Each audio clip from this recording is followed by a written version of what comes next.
it looks like the rhythm bot doesn't want to play. Why is this? I haven't even messed with it. How did I already break it? I already broke it. Probably. I'm not even sure how I did this, but I did it. Well, it was good while it lasted. Let me guess. I guess I go and get the actual intro playing. We'll do this right one day, folks, with no issues.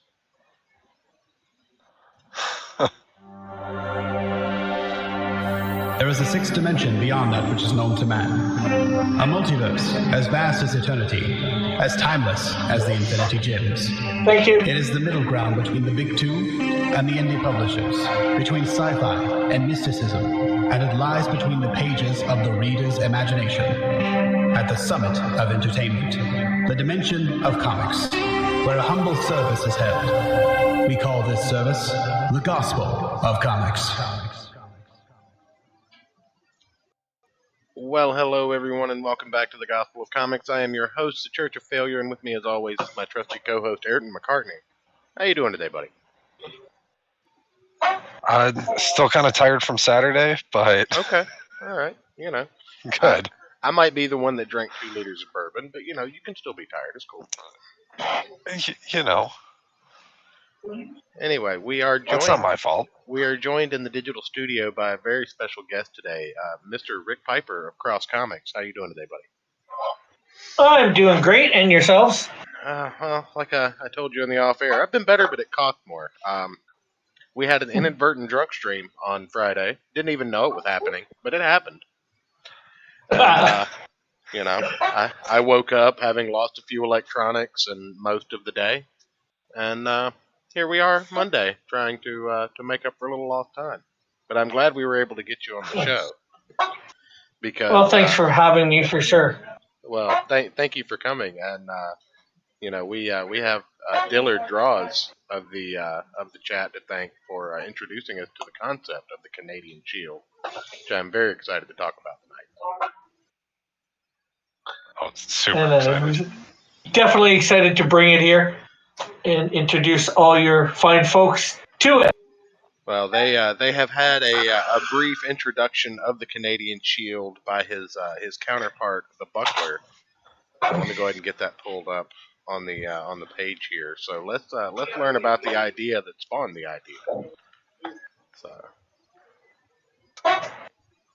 Okay. So what I like to do when we have a guest is kind of go through their campaign and let them point out the pieces and the parts that they really want to highlight. We can start here with the summary that you provided. It says, hello all, I'm thrilled to bring you the first character in my roster of characters that will be part of Cross Comics. He is built like a brick house and given powers beyond those of mortal men. He is where the past, present, and future collide. He is the Canadian Shield. So, the summary continues. My name is Rick, and my comic company of Cross Comics has been 30 years in the making. So you've been a fan as long as I have. Yeah. Maybe even a bit long. Oh, sorry. Go ahead. I was just going to say maybe even a bit longer. That's when I got the bright idea of doing comic books. Okay. So I've been a fan of comic books a little bit longer than that. Well, yeah, I suppose you might have been. I've been reading since I could read. I started off with those cardboard, you know, the cardboard square kids comics that you get, and they made them for all the animated TV shows. And then I made the first Wanderer's Journey into the comic book store with my meager allowance to pick up back issues for a dime or a quarter a piece back then. Yeah. And it's been downhill ever since. Ayrton has attested to the fact that I have a closet stuffed to the brim with long boxes. I spend way too much money on comic books in the digital market and in the crowdfunding market because I just love the medium. So how does a fellow you know, boomer, if you will, How did you get into comics? Um, well, I always, watched Super Friends and that when I was a kid. I didn't read them when, I was like 5 or 6 or whatever. Right. To try to get me, I was at a Christian camp. I'm a Christian, my mom's a Christian, and they had these Christian Archies there. So to try and get me to read, my mom bought me comic books. Oh yeah. Oh yeah. So I started into those. I went over into the mainstream Archies, and then started going to the comic books. Eventually, got to go to a comic book store around the time of Superman's death, Batman breaking his back, and Oh yeah, it just became a lot. That was a good time in comic books. That was back when we still thought things like that meant something in comics before they just started like, I don't know, retconning and undoing all the major things that they did within a month. Yeah. But we didn't know that John Paul LaValle wasn't going to be Batman forever. We didn't know that we would finally get reprieve from Electric Superman. Yeah. But yeah, it was good. Well, I think we all knew. It had to be a publicity stunt, some point, you knew it. That's what, they do these things to, get people back into them or whatever, try and draw you in. Or, draw the ones in that have stopped reading and draw in new people, Right. The whole, like I said, the whole Superman thing, Death of Superman got me into actually reading, like Marvel and DC. I was reading Archie at the time, And actually, I'm not sure whether it was just before or I think it was just before, probably the reason I was going to comic shops. I found out Archie had superhero characters, and DC put out a line called Impact, which did those characters. So that got me going to the comic shop all the time, and Superman broke his back, and I said, Batman, I think the big turning point in my youth, if you will, was the foundation of Image Comics, and the feeling of success when you make it home with a copy of Spawn you're not supposed to have. But that was what, 92, I believe, was the founding of Image Comics. So that was that was the first big shakeup in the comics medium that I ever experienced. I think I think changed the shape and face of comics. Now you mentioned Archie and Batman and Superman. What was your standard fare? What was a week of a pull list like for you growing up? I didn't have a pull list right at that time. Probably I just went in and bought what I thought I wanted. I did eventually at another comic shop get a pull list, and I was probably spending. I went and paid like once a month. I went and got them, and that's probably like $100.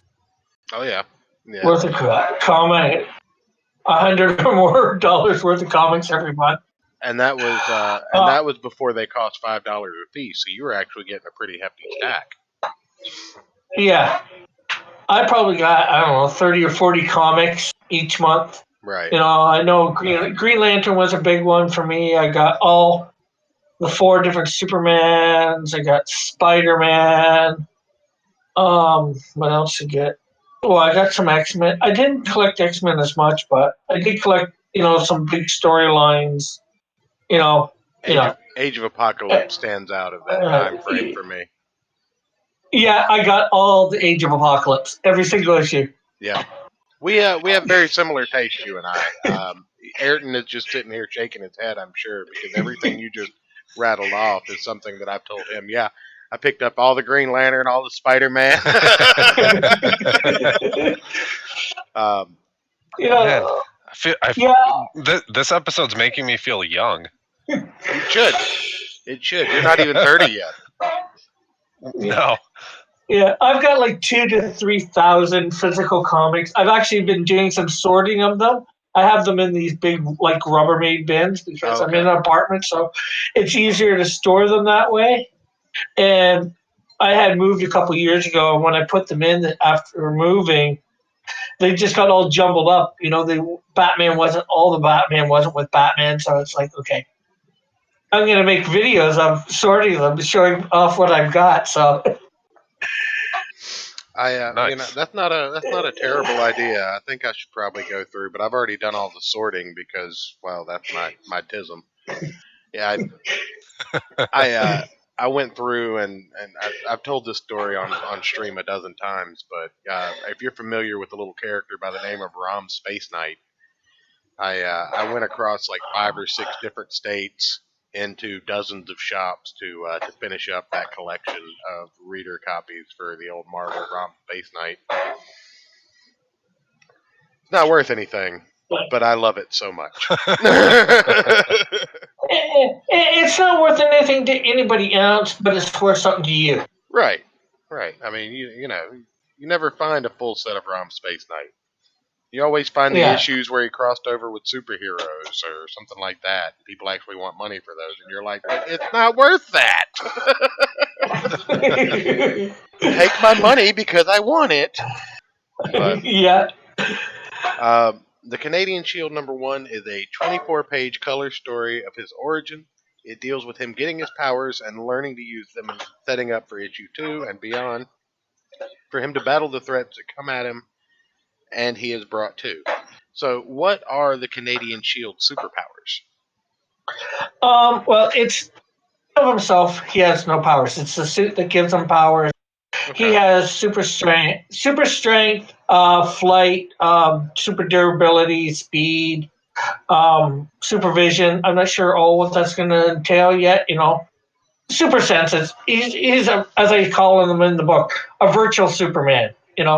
Okay. I don't think he's going to have heat. He's not going to have heat vision like Superman or cold breath, but, I might, develop some other powers later on, but, probably the basic set of Superman, I would say. Okay.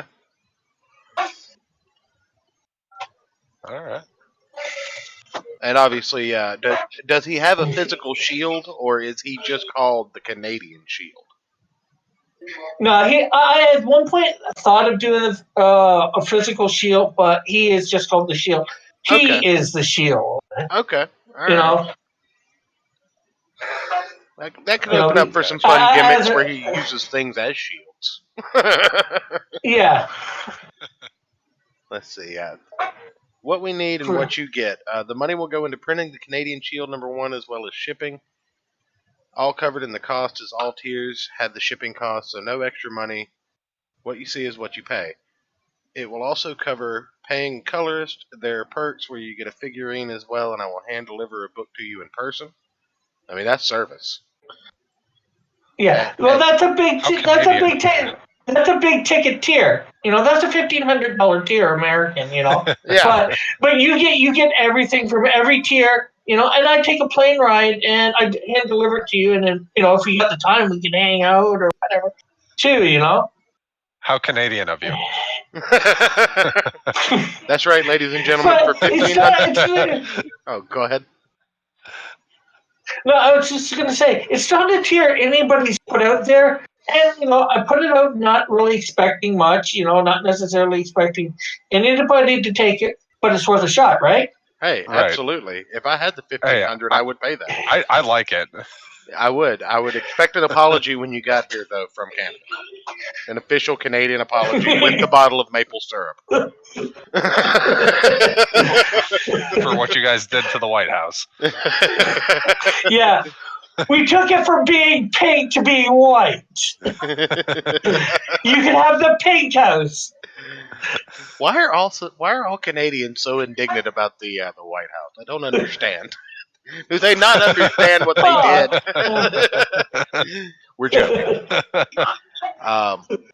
So we've got the artwork here from the actual cover, and I mean, this guy's an absolute unit. Yeah.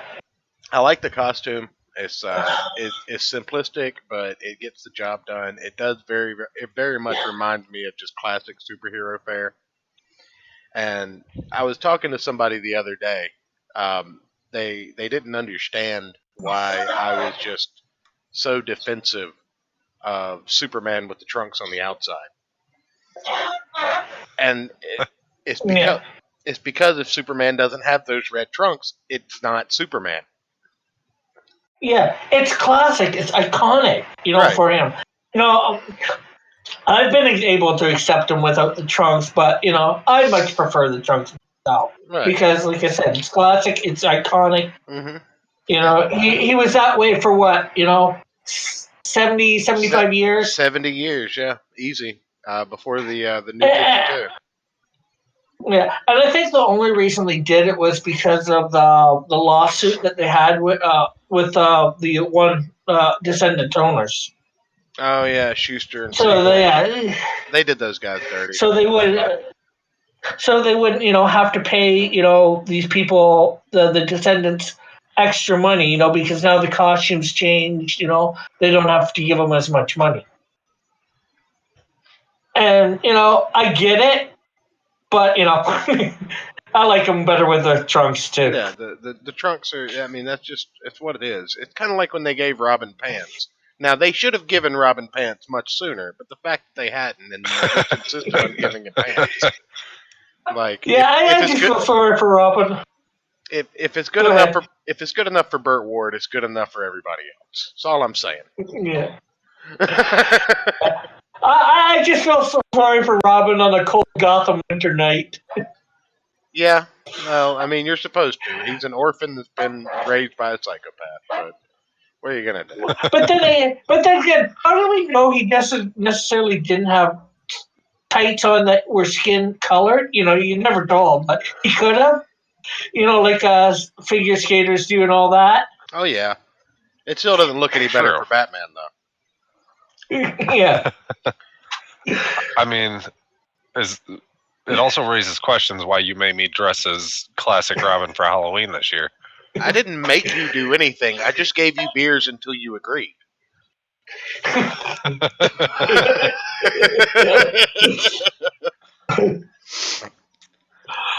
have you on videotape. I feel like we're splitting hairs here. Well, that's what it's all about. I wasn't even Batman. Is the thing, Rick? I told him to dress up as Robin. He was Alfred. I was.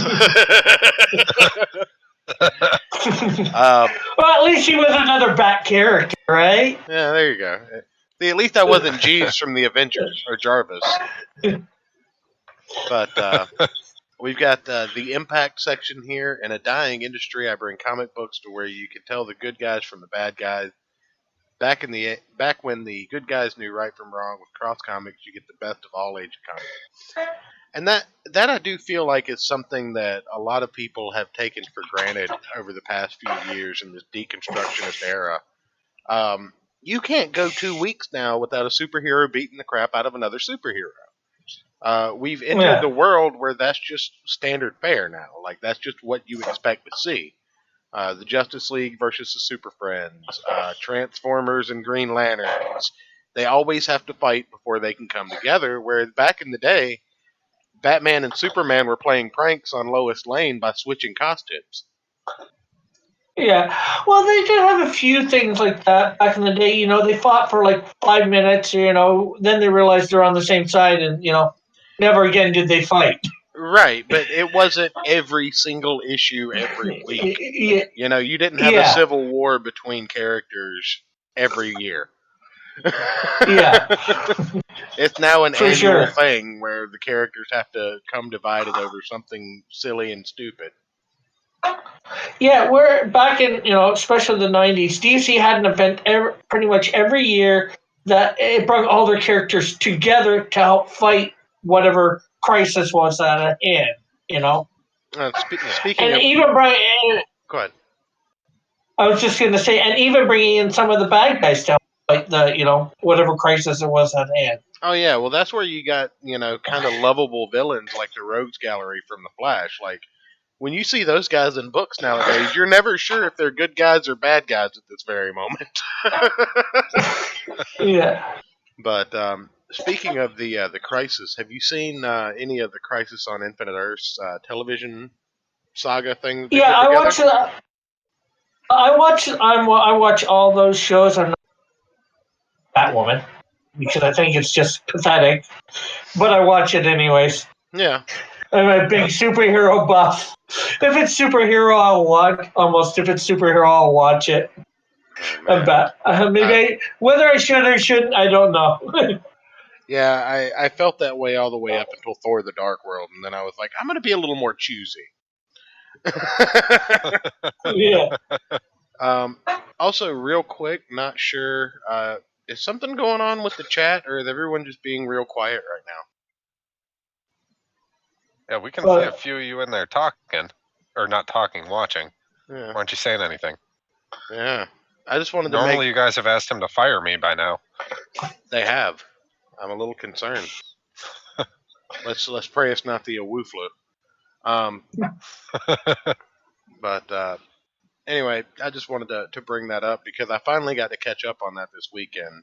My wife informed me that all 5 episodes of The Crisis was on the CW app.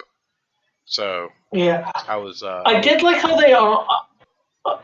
Go ahead. Oh, I was just I gonna was say just gonna. we're the same person. It's like talking to myself.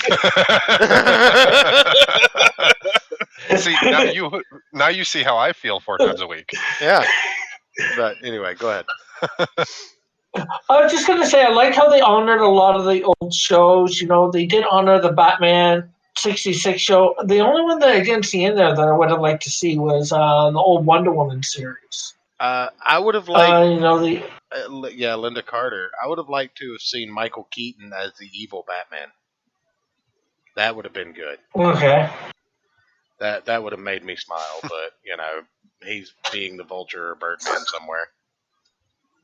Yeah, and the other thing, I liked how they honored Smallville, they honored everything, Mm-hmm. even their present stuff, that was good. They even made a connection with the movies finally. Yeah, with having the 2 Flashes cross path. Yeah, I heard that scene was actually kind of cool. Well, yeah, it was. Well, and having the original sci-fi Flash come back, and major spoilers, by the way, for anybody listening, but having the original sci-fi Flash come back and do the Barry Allen thing that happened in Infinite Crisis, or Crisis on Infinite Earths, rather. That was huge for me because that was my Flash growing up. Well, that actor's actually been in it for a while. He's been crossing over. He was Barry's father in the beginning, and then he was Jay Garrick. Yeah, but he was a Flash still, so it's still neat to see him as the Flash. Even if it was Jay Garrick. Right. But no, that was just the fact that he came back as the Barry Allen to fulfill Barry Allen's destiny was pretty huge for me. But anyway, I do this every week, and I apologize. Risk and challenges. Although I've been preparing to bring cross comics to the world at large for the past 30 years, there is a risk in that very few know of me and things do not fun. One other challenge is that we are a Christian company and hold to the belief that we will be reflected in the comics, although will not be pushed down one's throat. We love God first, people second, and comics third. Yeah, that's fair. I mean, I don't think anybody should ask that your views not be reflected in your books, and the fact that you're coming out and saying, we're not gonna preach to you in the books, but you will see our there might be a small bit of preaching, but I'm gonna try and keep it as minimal or underlining. A lot of times, sometimes it'll be more in your face than others, just because it is supposed to be a Christian superhero. But I'm upfront, and I know everybody necessarily it's not their thing. But I'm trying to make it so the average reader, comic reader, can sit down and enjoy it. I think they can. I'll find out hopefully one day soon. Yeah, there you go. I really do like the art style. You've got this. You got the Mohawk guy. I can only assume is the Canadian Shield himself. Yeah. You've got him doing his his prayer stance there, but the coloring and everything, the way this works together, it's lovely. Yeah. That's been. I'm not sure whether you know who Pope Raven is, but Pope Raven is doing the coloring. Okay. See, I really like the religious theme behind the company. It works really good with the Church of Failure motif, but I don't know that I'm quite on brand of traditional Christian values.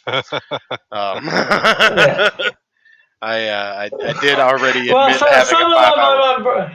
I did already admit to having a 5 hour drunk stream a few days ago. Well, I'm not sure whether I'm on brand with it. I find myself nothing wrong with drinking. It's just drinking to excess that I would say is bad. It's only because I found out that alcohol kills the Wu flu. I was just doing some preventative drinking.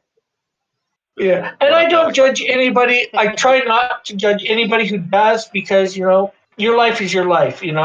Right. Oh no, absolutely. And I think that's something that a lot of people can appreciate. It's been it's been a big divisive thing in the indie comics movement, and I don't understand why. Because I feel like a lot of us are trying to accomplish the same thing in one way or another. We're all just trying to tell our stories and have something out there that we can be proud of, whether it's the fact that we backed a campaign during its initial run and have a first edition of one of these books, or whether that we supported someone who was doing making their dream happen. But, a lot of this infighting it's becoming exhausting, to be completely fair with it. Yeah. Especially over something as silly as, maybe don't put pride as a sin on your Twitter feed while you have a crowdfunding going. That's an opinion. It's a fair opinion to have. And, the fact that it's spawned all of this, backlash and problematic just vitriol in the community, it's a really sad thing because there's a lot of great creators out there. And yeah, for sure. And I think that if everybody just put their time and energy into making great books, that it's going to show. And a lot of people are doing that. I haven't backed a campaign yet that I've been disappointed in. Some have exceeded expectations. Really? Huh? Rob Liefeld? I didn't back Brigade. Oh, I thought you did. No. I followed it. Oh, okay. No. Oh, okay. No. By the time I learned about Brigade, it was done. It was done. Yeah. I used to buy Brigade when it first came out from Image. But anyway, go ahead. You were saying? Yeah, that's something I don't hate. I hate too. I hate the drama that's going on. I try to keep it away from my channel. If I'm asked a question, I'm usually fairly straightforward, but I try and usually give a diplomatic answer. Well, I try to be friendly as long as I can in certain situations. Now, there are some people out there who are, strictly about spreading vitriol and being just awful to everybody who disagrees with them. And, I'm not going to shy away from that. But, this whole, I don't like this creator, I like this creator. I'm never going to get involved in that. That's not my game. Yeah, I get where you're coming from. All of you people are grown men. You can dislike who you dislike and like who you like, and I don't have to care. Yep, I agree. Yeah, I'm just here to throw my money. I'm here to throw my money at the books I want to buy. Yeah, same here. For the money that I do have, which isn't much. Hey, if you're telling me, I wish I could throw more money at more projects I like. But speaking of money and perks and tiers, I see you have 10 days left on the campaign. Now, is that open to extending 30 more days, or? Yeah, it will be extended for sure. Okay. All right. So the featured perk is double dealing. It looks like 2 copies by both covers of the book. Yeah. One cover done by me, which is the one on the left, and the other one done by John Dillard, which is the one on the right. Okay. And they'll both be signed. They'll both be signed by me too. okay. All right. And then you've got the Digital Shield, which is the $5 perk. So if you just wanted to read and you wanna take a look at it and review it and everything, you can throw $5 and get a digital copy. You can spend $10 and get the Buckler Ash Can,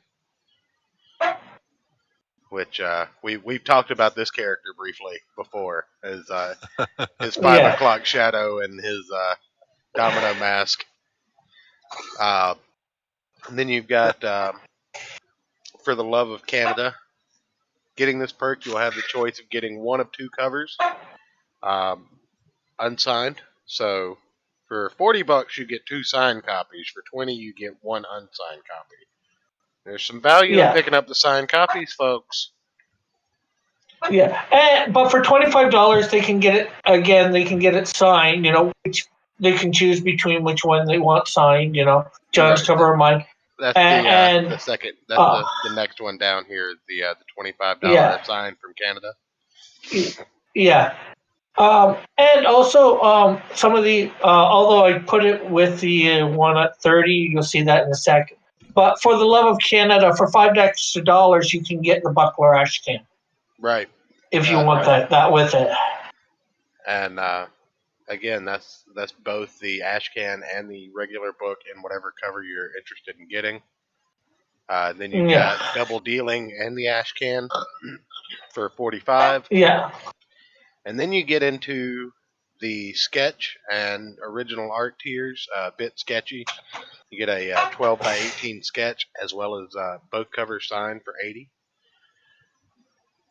The Lorenzo, which I'm interested in. Both covers signed and 2 Ash Cans for $85. Yeah. Yeah. Well, I'm not sure whether you guys know who Lorenzo Sleestack is. He's been a guy on my channel for a while, and he got me to make a perk that he wanted. Oh, okay. And instead of making it, a secret tier just for him, I figure why not put it out there and just call it by his name. There you go. I do know Sleestack. We follow each other on Twitter, I think. He is not Ethan Van Sciver's biggest fan. No, he's not. A Passion for Art, $125. Both covers signed and an original page of art from the book. That's a damn good deal for an original art page. You have 10 of those you can claim. Yeah. The Canadian exclusive perk for $300. The perk exclusive to this campaign and will not be able to get after this is over. You will get both covers signed plus a special made figurine for this campaign. Figurine is a work in progress, 8 inches high by 5 inches wide and 4 inches deep. All perks have free shipping. So, how are you, if you can tell us, unless it's a trade secret, how are you doing the figurines? My friend George Peter Gatsis, he did Joe King, the book Joe King. He lives just in Toronto. I'm in Hamilton. Okay. About an hour away. So he did up that, and he'll print them off as I need them for anybody that gets them. I kind of really like the design of that figurine. I do too. It's like classic, like superhero pose. When was the last time any of us actually fantastic. When was the last time any of us bought an action figure? Like, I was thinking about that the other day. I haven't bought an actual action figure in over a decade. Yeah, same here. I think. Well, I bought one less time than that, but it was like out of a bargain bin at a Comic-Con. Yeah, like I used to take a lot more stock in that kind of stuff, and then I had children. But it just actually kind of makes me sad that I fell off that market a little bit. But then again, I look back at it, and you used to be able to get action figures for $5-10 a piece. Now they're $40 frickin' dollars. Or even 20, but it's still expensive, Yeah. Yeah. Actually, I bought an action figure probably 7 or 8 years ago at a flea market. Did either of you see and or remember the Beatles' Yellow Submarine cartoon movie? Oh yeah. Yeah, I remember about it. Yeah. Well, I have the Paul McCartney action figure I bought at a flea market, still in the box. Nice. From that movie. And then the last but not least, we have the Warrior. People getting this perk will get everything from all perks and will be hand delivered by me, Rick Piper, to your door and placed in your hands. All perks have free shipping. So it is free to ship Rick Piper to your home, ladies and gentlemen. And you get both covers signed, a 12 by 18 sketch, an original art page from the book, a figurine of the Canadian Shield, the Buckler ash can. Oh, yeah. And again, that one's limited to 10 too, because I had to limit the one where you get a page of art from the book to 10 because this one. So I'll have like 4 or 5 pages left over from the book if they were all claimed. But but somehow I doubt all 10 of those are going to get claimed. It would be nice. Oh yeah, that'd be a cool 15 thou. Grown ass man buying an action figure. The soy has won. Yeah, well, we love William in the chat. He's our own personal troll. We do, and I've got a few of those. Yeah, I mean, I just want to let him know that I bought that because I am a McCartney, and it was like $35. So whatever. Don't explain your action figure purchases. You know what? I'm going to go find a Batman the Animated Series figure and buy it right now. You know what? I'm going to go find a ROM Space Knight toy and buy it right now. Remember, I found some on eBay when we were talking about it. I know, but I want a newer one that doesn't cost $400. I'm sorry. So that's the campaign, Rick. Is there anything else you wanted to tell us or talk to us about as far as that goes, or any other things you wanted to bring up in regards to it? I'm not sure. Can't think of it. Well, the one thing is you're saying all the perks are free shipping. What you see is what you get. You're not going to have to worry about, am I going to have to pay $10, $15 for shipping extra, That's, myself buying a bunch of these campaigns and living in Canada too, usually they're in American funds and suddenly I got to pay, for $25 for me, it's like 30, 35, and then you add another 10 or $15 on top of it. So that's another, $20. It's like, I know when I think I bought Ethan's, it ended up being like, or Mike's, I think it was like $80 for 2 comic books, I guess, if you include the thing. So that gets expensive, and, I've done some shipping of artwork because I have auctions on my channel, or been having auctions on my channel. So I know a little bit about pricing. So, comic book's only going to cost $5 or something like that to ship, maybe a little bit more, Right. Okay. So I figure, include that in the price. Maybe I make a little bit less or whatever, but, I think it's good business. And the thing is, too, if you looked at my stretch goals, I'm nowhere near many of them at the moment. But the more, if people want to share this out, the more it gets shared and the more money I get, the more swag you get, Right. If I got up to $10,000, getting the $25 perk, they get more than $25 for their value. Right. And just looking at some of the stretch goals here, I'll bring that back up on screen. At 3,000, you unlock a bookmark. Following that, at 4,000, it's a 4x6 print. At 5,000, it's a sticker. 6,000, a button. 7,000, a keychain. 8,000, a lapel pin. 9,000 is an 11x17 print. 10,000 trading cards of Canadian Shield versions by fans. Yeah, I'm having a contest going on right now. It's till the end of the month. People make up their version of the Canadian Shield powers, suit, look, and all that. And probably next Monday, I'm going to have a straw poll on my channel. Show everybody's version. And we'll decide who wins by the straw poll. And whoever wins, I'm going to make a trading card that'll each person will get with each of these perks too already. So Awesome. Nice.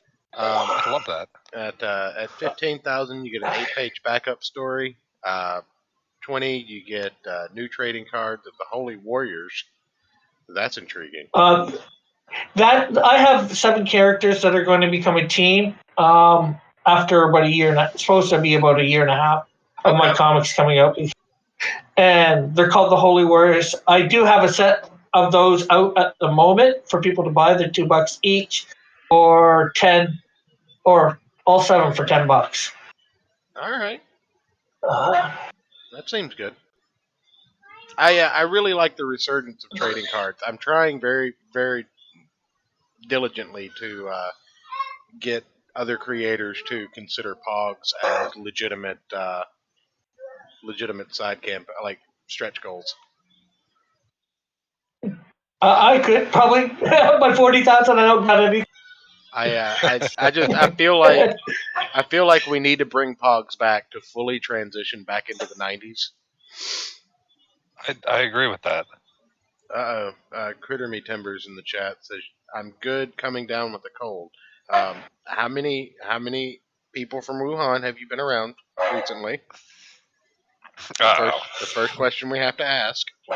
Have you That's had? viewer number 2 that has the China flu. Have you had the bat soup lately? We need to be wary of the bat soup, ladies and gentlemen. I'm sorry I keep interjecting with that. I've been following it with some kind of morbid fascination for like 7 days now, and Yeah, me too. Is it driving you batty? Okay, so it's not like having another me in the chat. It's like having another Ayrton. Both of you were fired. You might need to batten down the hatches. Oh, Jesus Christ. I like this guy. But no, I don't know if you've ever heard of the Stephen King book, The Stand. But, Yes, I have. Yeah, that's exactly the way this seems to be playing out, and that's terrifying.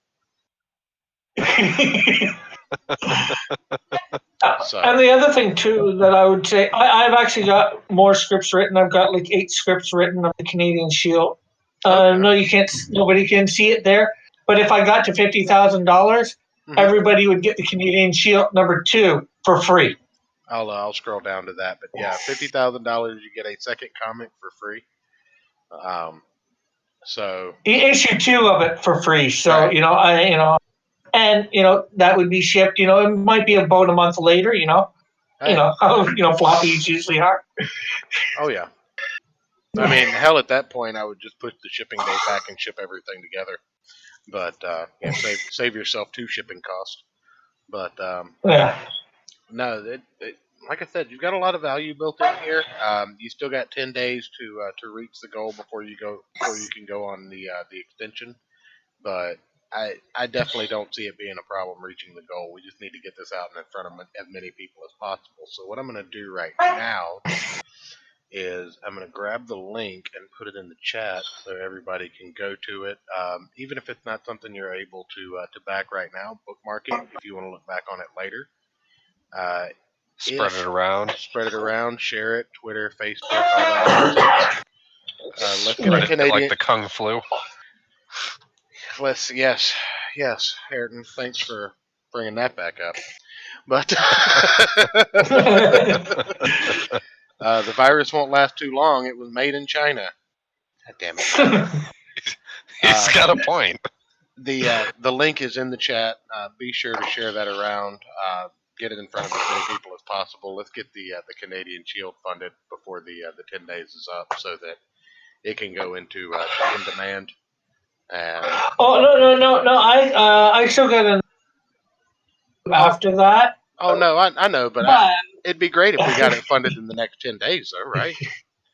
Oh yeah, for sure. I just don't want to mislead people thinking that if it's not done in 10 days, Oh no, they're gonna have to wait. No. But like I said, let's get this out in front of some people. Let's make sure that we get as many eyes on this as possible.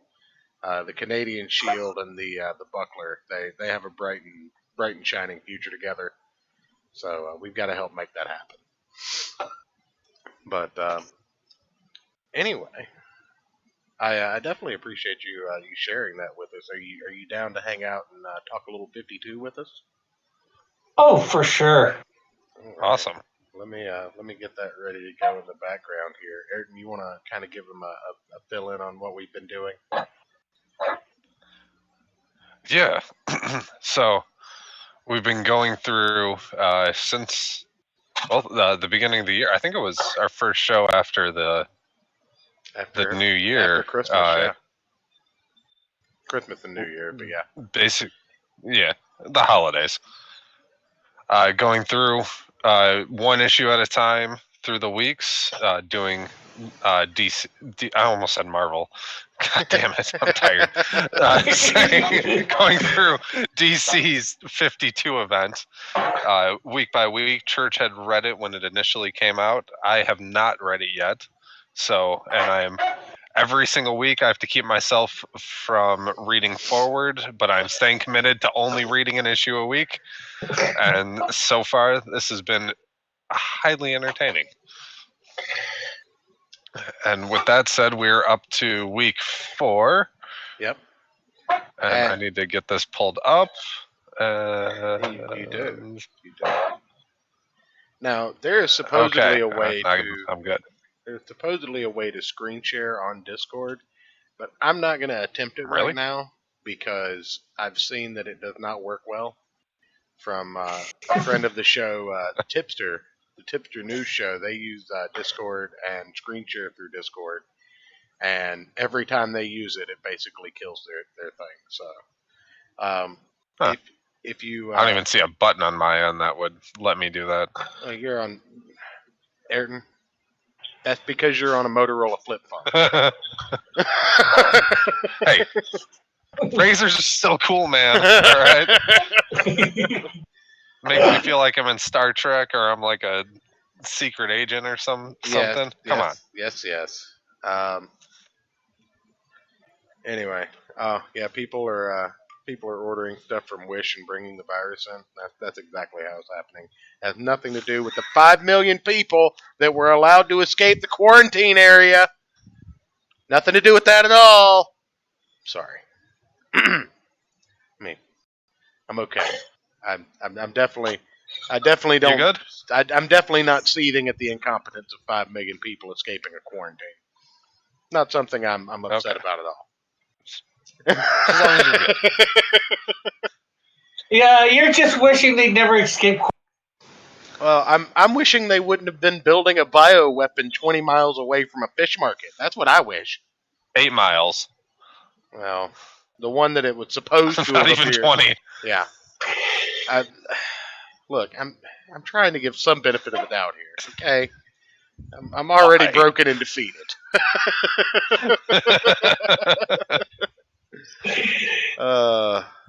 Anyway. But all right, you ready, Ayrton? You got everything pulled up and ready. Yeah, I'll have some of the key pages pulled up on stream if you want to check that out, Rick. Okay. Yeah, I've got the stream up here so I can see what you guys are showing. All right. Well, the way we do this is Ayrton flies by the seat of his pants, and I actually take notes. So. That's right. So I'll start this off. Day 1, a couple of things are happening, but nothing's really happening. Renee Montoya is about a week into her lookout duties, and I didn't go back and check this, and I should. But wasn't she retained for like 3 weeks in issue 2 or something? I thought it was 3 weeks. But then when we start looking here, she's like, "I'm a week in. He only has a week left." I'm like, "Wait a minute." But I'm gonna go back and check. I'm doing the same thing here. Oh. First 3 weeks paid in advance. So there's a continuity error right there. I knew doing this and taking notes would pay off. Well, when was she given? At the beginning of the week for the first one, or number 3? She was paid. She was paid in week 2, 3 weeks in advance. So in week 4, she's like, I'm a week in. I only have a week to go. And I'm like, wait a minute. Shouldn't you be at least 2 You weeks should in? be. Yeah. But it's the very beginning of the second week, so she's only completed 1 week at this point. Yeah. So she still owes him 2 weeks. Anyway, the time is all nimbly wimbly timely wimely. Either that or they forgot to put in, I've been at this 2 weeks, Right. a week to go. Right. But anyway, that was Well, I bothering guess me. you'd have to look at the day that she got hired in week 2. Well, I'll let you do that. But Okay. anyway, day 1, she's just talking about how stakeouts are boring and they're not supposed to be done alone. She, drinking coffee, eating aspirin, and watching a building where nothing's happening. And that's pretty much all we see. But we do know that Renee Montoya is in this issue, unlike the last one. Okay, so is day 5. Okay. So technically, depending on how you look at it, she could technically have a week left, depending on how you look at the shift. But anyways, Yeah, no, I like. It's been 8 days, so. Yeah, she still should have roughly 2 weeks, but no, they just can't keep up with their own script. I'm just kidding. I mean, this was a massive undertaking, so I'll give them that one. But you then cut over to something that was kind of special to me. Now, did you know who these characters were, Ayrton? On the second page, do you have any idea who this was? I had no idea. No idea. There's the challenges, aren't they? That's the Challengers of the Unknown. Okay. They're the ones that were merged with the Fantastic Four in Amalgam. Yeah. But they've been tasked to track down missing superheroes after the final crisis. And that's what they're doing here. Now, they're tracking what they call zeta beams or zeta waves. And that is how Adam Strange traveled. So they assume that they've got a fix on his location at the very least. So this is just kind of like a nice little nod, I think, to the fact that even though we've got our core cast of characters in 52 pretty much established at this point, that this is just kind of showing that everyone in the DC universe is pitching in to fill the void of Batman, Superman, and Wonder Woman. Like it really, except Booster. Well, he gets there, but I'm not gonna. Or is he? At this point? Yeah, and also Rick has a point. You don't know because this is a time travel book, so we don't know how many boosters there are right now. All right, fair enough. I mean, for all you know, one of these space guys could be Booster. You don't know. If I'm remembering it, I know who Booster is. Or stuff. Yeah, he's. I don't want to give it. I don't want to give it. Don't Person give who it hasn't away. read those. Don't give it away. But speaking of Booster, he does make an appearance in this book as Booster, and he's talking to another kind of bit character that you really don't get a lot of. Play with, and that's Fire, who is a Hispanic American superhero named B. Got green hair. This is one of the characters that Jade Nova was based off of. Oh, okay. Yeah. She's got this Emerald Fire deal going on, and her and Booster basically get into it because she thinks that he needs to be out assisting with the relief efforts, trying to find heroes. And, she's pointing out just kind of how greedy he's gotten. As you can see, the number of logos on his suit has increased from the beginning. He's basically just doing sponsorships and signing deals here and left and right. And essentially, manipulating the future for his own gain. And she just calls him out on it. He gets extremely defensive, so she storms out, burning a hole through his door, which is a hell of a way to make an exit. Yeah. She used to get a lot of play. Well, yeah. The Challengers had what, 2 full volumes of stories Yeah, I think before they so. got hung up. I mean, it just this was the time where they kind of went through the rosters of DC and reminded everybody what a wealth of characters they had before they threw all that Yeah. goodwill away with the New 52. Yeah. I I just want to did. say this scene with her storming out, burning down the door, is the reason why several females that I know in my life should never have superpowers. Do you think that maybe that's just you thing? I mean, it could be. You are the common element in that discussion there, sir. Where's that one guy who was supposed to be on? That's Dillard draws I think in the chat here. I think he's looking think for he's you, talking Rick. about me. I think he is. If you're in the Discord, Dillard, jump on. I'll bring you on. You can go through this with us. We just have a couple more days to get through. Speaking of which, it skips from day 1 to day 3. So I like to think that this whole Booster Gold ordeal took place on the evening of day 2. I mean, that's just how I rationalize it. Because immediately we jump from day 1 to day 3. And Yeah, go ahead. I was just gonna say, yeah, I think that's one thing I didn't like about it. They sometimes skip days. You know, the whole book is supposed to be a week. Why can't they do every day? Right. I've made that same point before. Like the last 2 issues didn't have a day 7. This book doesn't have a day 2 or a day 6. But once we're noted that it's supposed to be day 3 is when we check back in with Renee Montoya. So let me get that back up on screen here. During which she's still on her stakeout, still nothing really going on.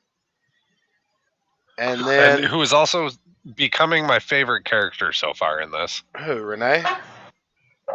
Yeah. Why is that? Just her attitude about all of this. It seems like a very real reaction to the crisis and everything.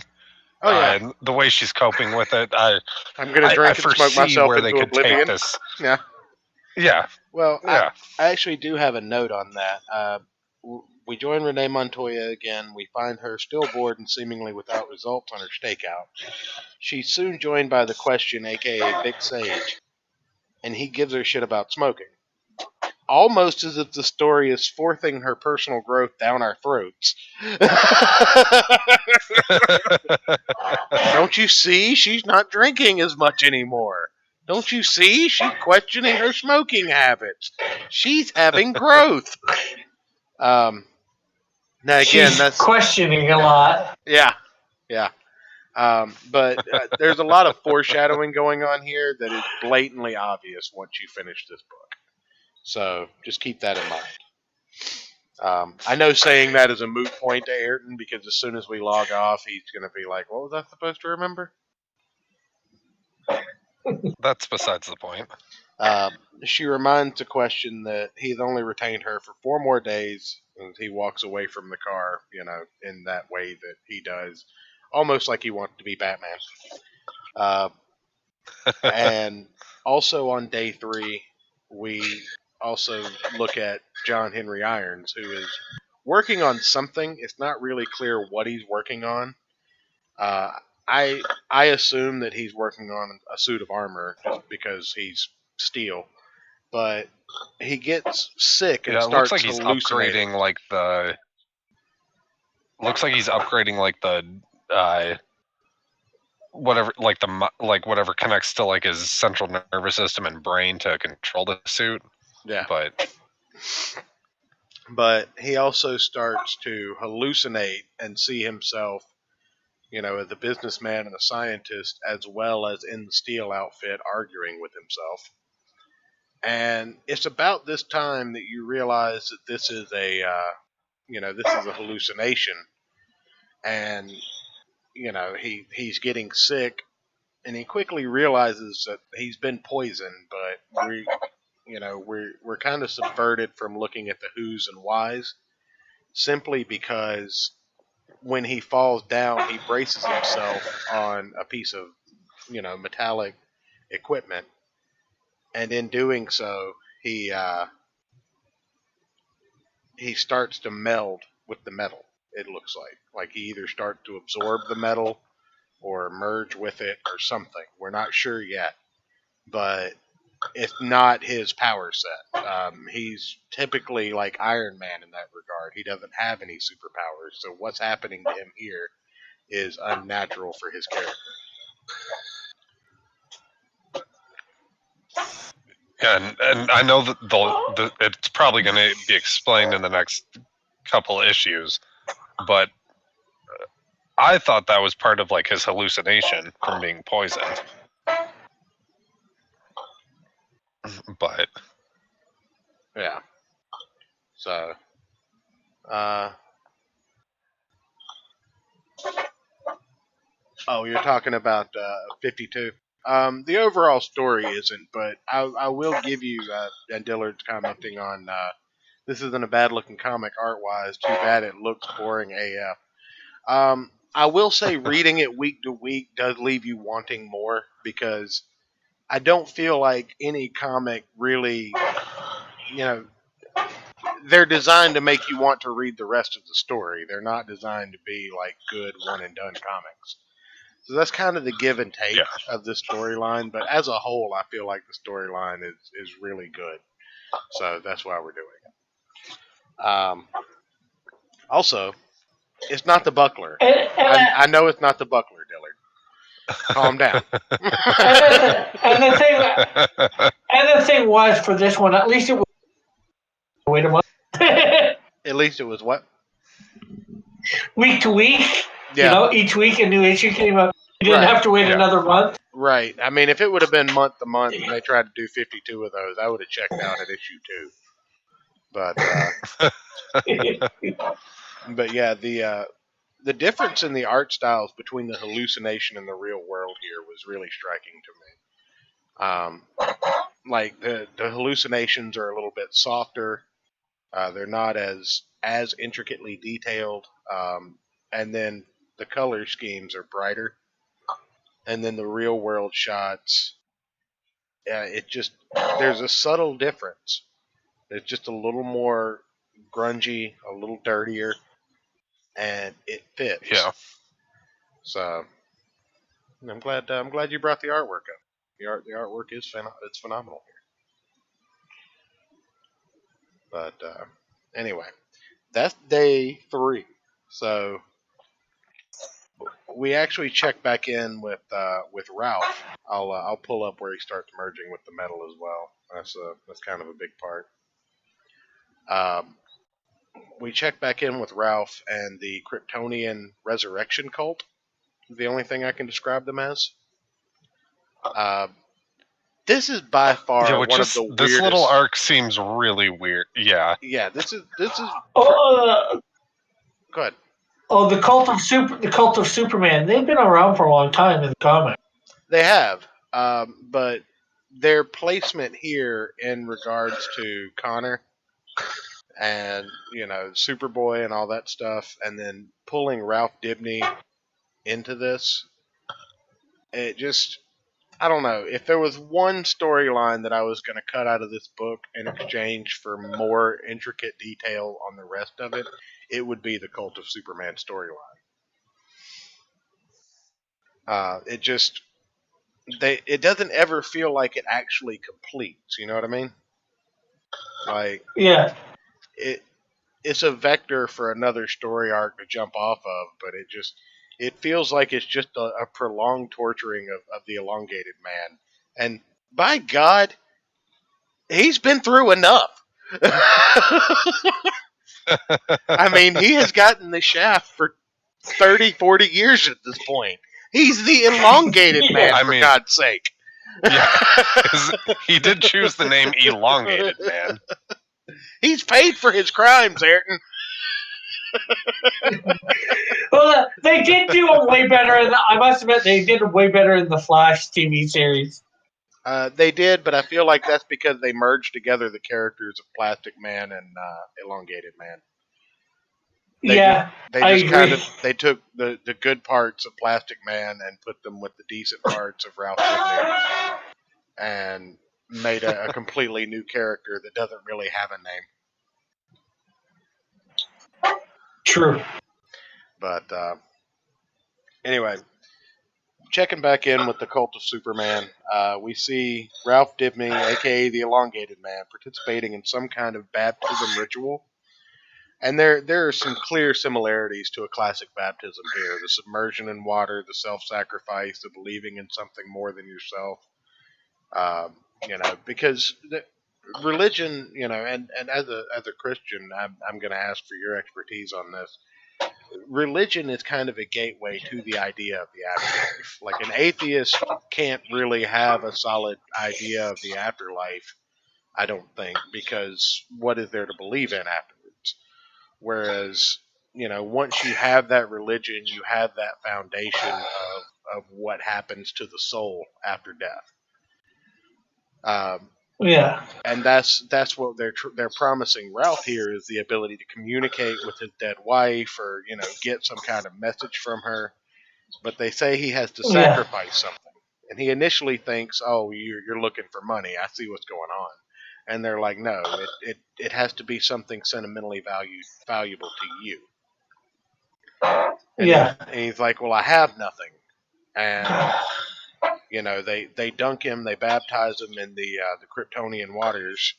And when he comes back up, he's like, "What? This has got to be a scam. I didn't see anything." And he realizes his wedding band is gone, as are all of the members of the Cult of Superman.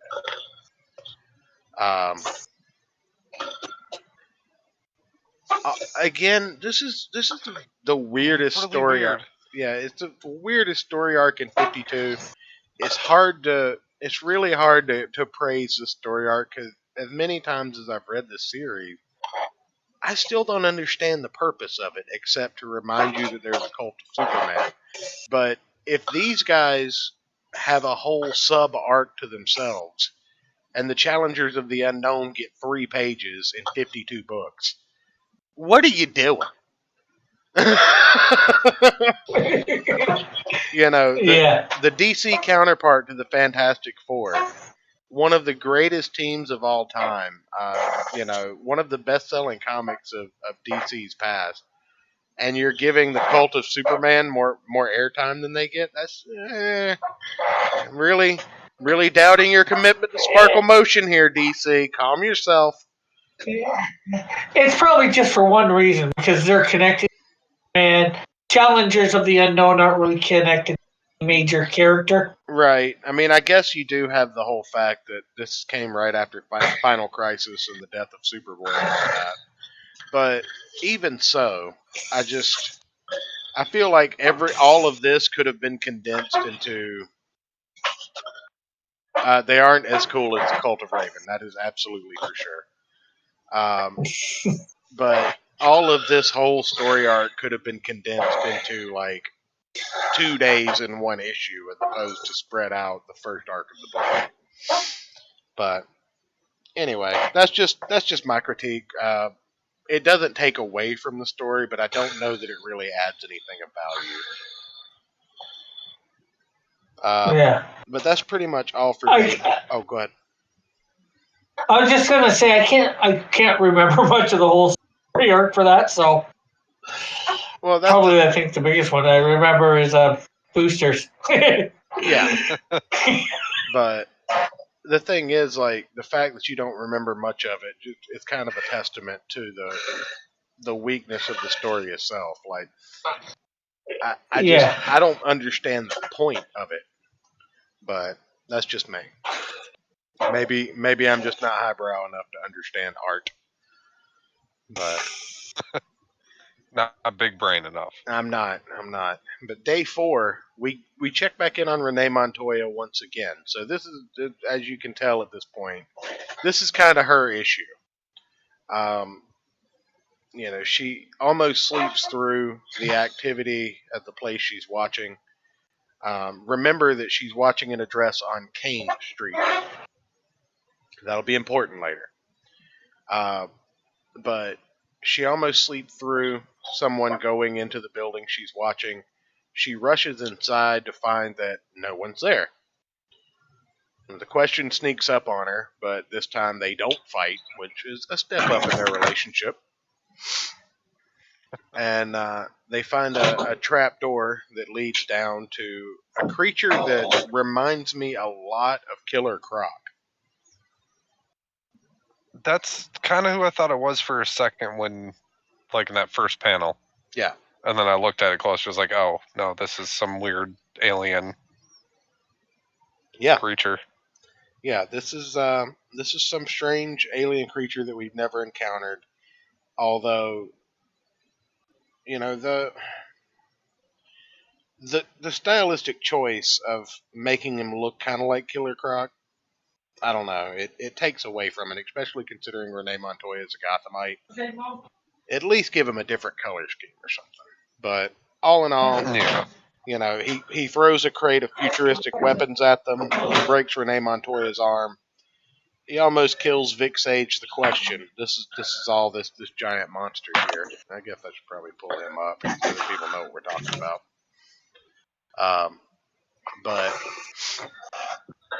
But while he's almost killing the Question, Hail Raven in the chat.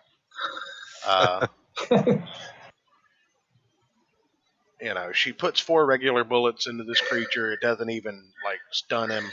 So she picks up a futuristic pistol and essentially turns him into dust, saving the Question's life. It's a really awesome scene. It's a really good break from the monotony of all the talking going on in this book and the minor amount of action that we've had so far in the story. The pace is starting to pick up. The stakes are starting to rise, it looks like. And you're invested in these two as a team now because they've had their first little taste of blood and started to unravel the first of many mysteries going on in this book at once. But they're actually making progress on trying to figure out what's going on. So I feel like this kind of grounds you into the story for these two at least, and it's why they get so much face time in this particular book. So we skip day 6 altogether, which I know I complained. I know I complained for the last 2 weeks that we skipped day 7, and we got a day 7 this time, but no day 6. So I don't think they're hearing me, and I know they've already written the books, but they need to retroactively go back and give me a whole damn week. I forget whether they ever do give a week every day. Yeah. We will be excited about it if they do, and I don't think we have any plans on stopping this series anytime soon. We're committed. We're 4 issues in committed. we're just never going to do another one after this. That's how we're going to do it. It's just going to be a year of it, 52 weeks. That's right. But we open up in day 7, and there are several military personnel, a couple of miscellaneous superheroes floating about, and the challengers of and kangaroos. Those are some of the superheroes. Oh, okay. Yeah, that's just 3 Beast Boys. But all right. But they're all. Pardon my ignorance. Yeah, I'm joking. They're all kind of hanging around in the Australian desert. It looks like, which hence the kangaroos. And they're using a Zeta beam to teleport back some of the heroes that have been lost after Final Crisis.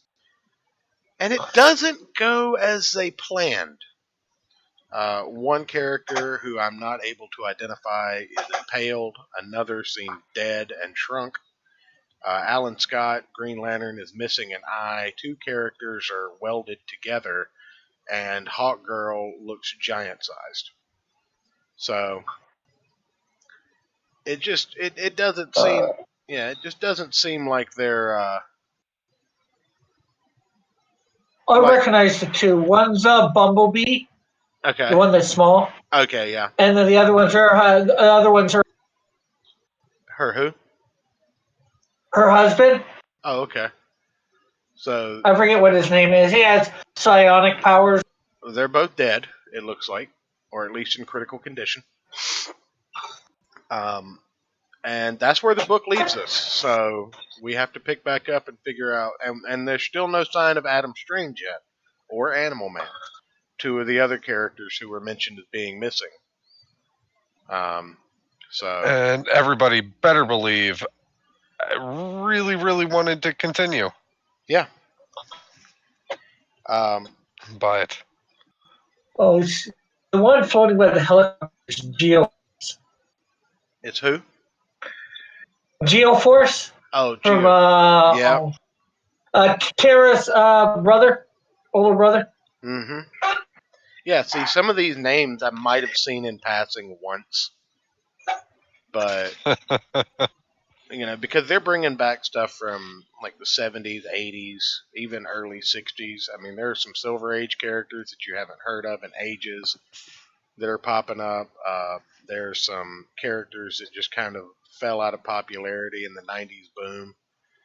And they're bringing them back in full force, and it shows a lot of the gravity, I think, of what the DC landscape looks like when you don't have the world's greatest detective, when you don't have the Man of Steel or the Amazon Princess to solve all the problems. That there's some pretty big shoes to fill, and it's left everybody a little bit worse for wear. For sure. So. But that concludes 52 week 4.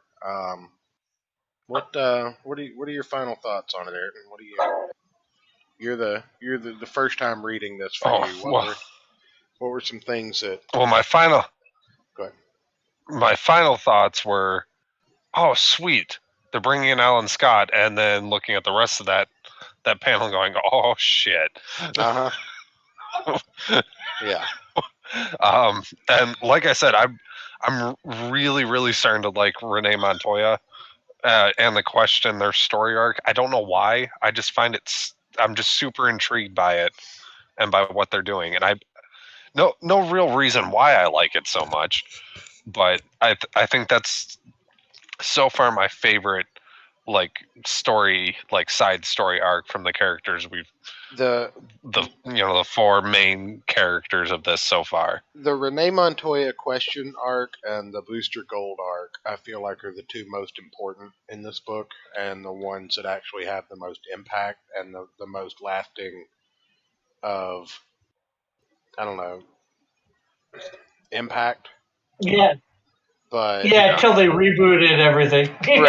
Right. But by the end of the story, everything, again, with the exception of the Cult of Superman stuff, I still don't see how that really ties in. I do know that there's a slight connection, but that just feels like it was a throwaway, and we'll talk about that when we get there. But those two, the Renee Montoya and the Booster Gold arcs, are the ones that will eventually take center stage, as well as the Black Adam arc, but to a lesser extent. Okay. But yeah. Everything else. I did get really excited seeing Alan Scott. Well, it's about time we had a Green Lantern, even if he is missing a freaking eye. But we'll just Odin him up.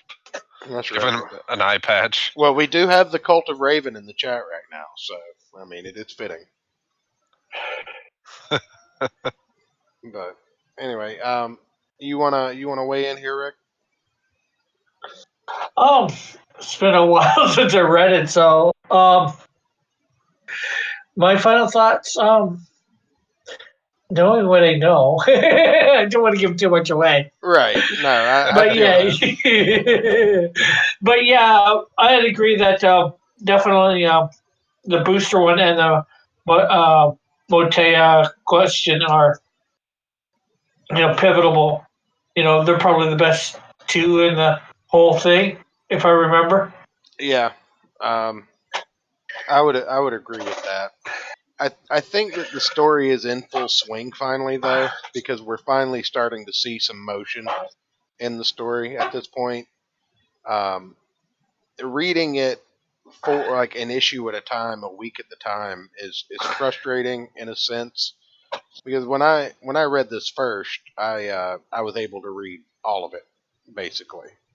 I mean, I might have had to wait a couple of weeks here and there in between an issue, but I didn't have to wait week to week to week as it first came out. I came in about halfway through. I was able to read a big chunk of it, and then I eventually bought the trades that all had 13 issues in them. But overall, reading this from week to week, I'm really surprised it did as well as it did because it would take Yeah, I remember.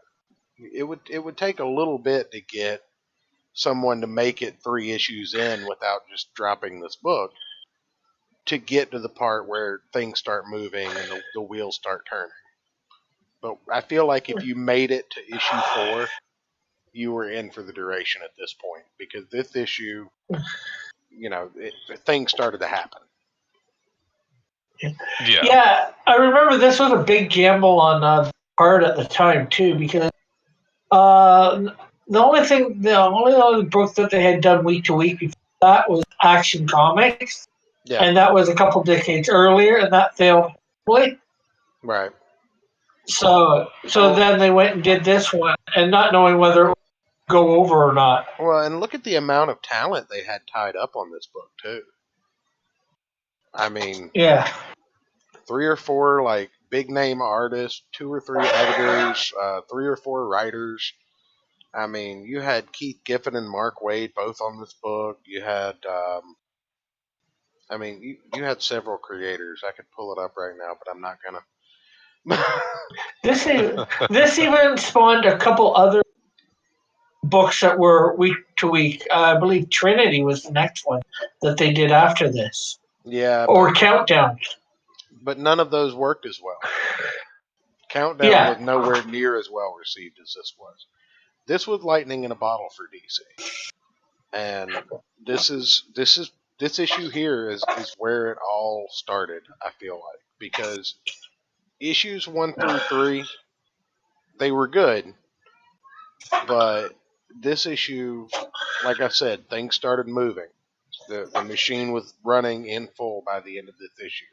If you don't want to know what the hell happened to these characters and what's going on in this world right now, by the end of this book, I can't help you.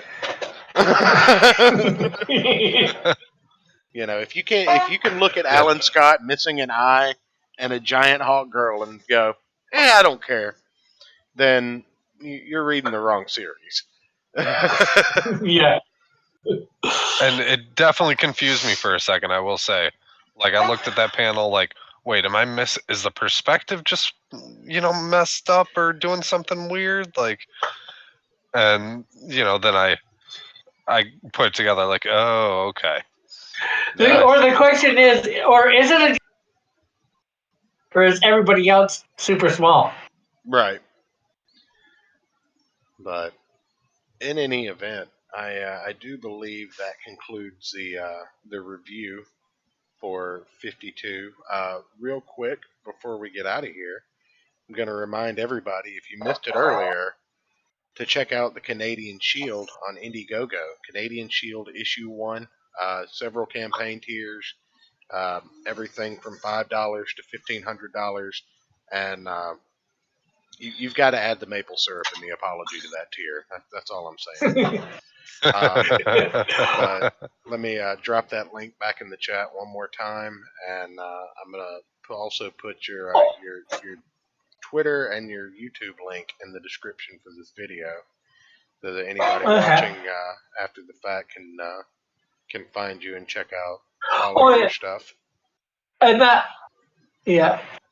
$1,500 tier also, I should say, is limited to Canada and the limited to Canada and what? The United States. Oh, wait. You're not gonna fly to Australia What about or Wutan, China I was to gonna hand say, deliver? yeah. What about Wu-Tang? Like they're in need right now. They need some hope. They need the I Canadian wish I Shield to could. save them. Yes, they do.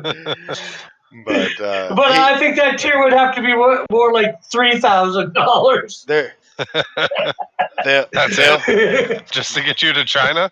no, And back. we're not gonna send Rick to China. Rick is the national treasure. I wanted to say they'll look up to the Canadian Shield and they'll whisper, "Save us," and the buckler will look down and say, "Nah, fam."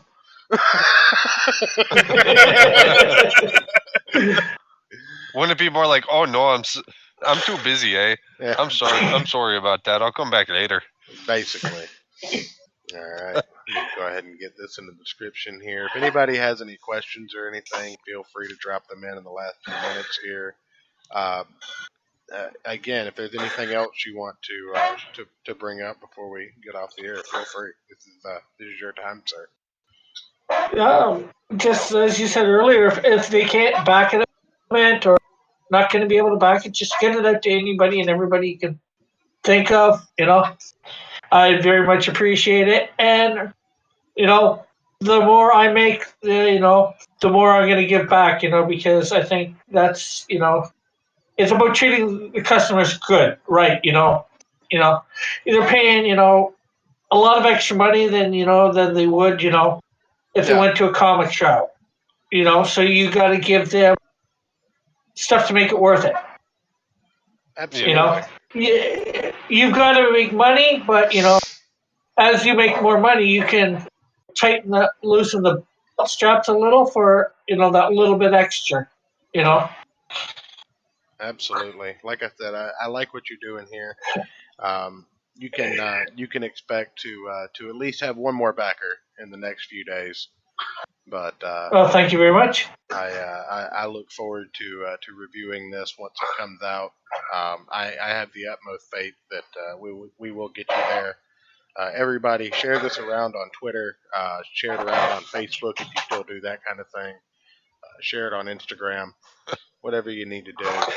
Let's get this in front of as many people as possible because we need more Canadian superheroes. Alpha Flight, your days are numbered. Yep. I've got, like I said, I've got seven major heroes planned, all from Canada, and then I've also got more. I've got like about over 400 characters. That's heroes, villains. They will be apologizing in a comic store near you soon. I've got my own version of Okay.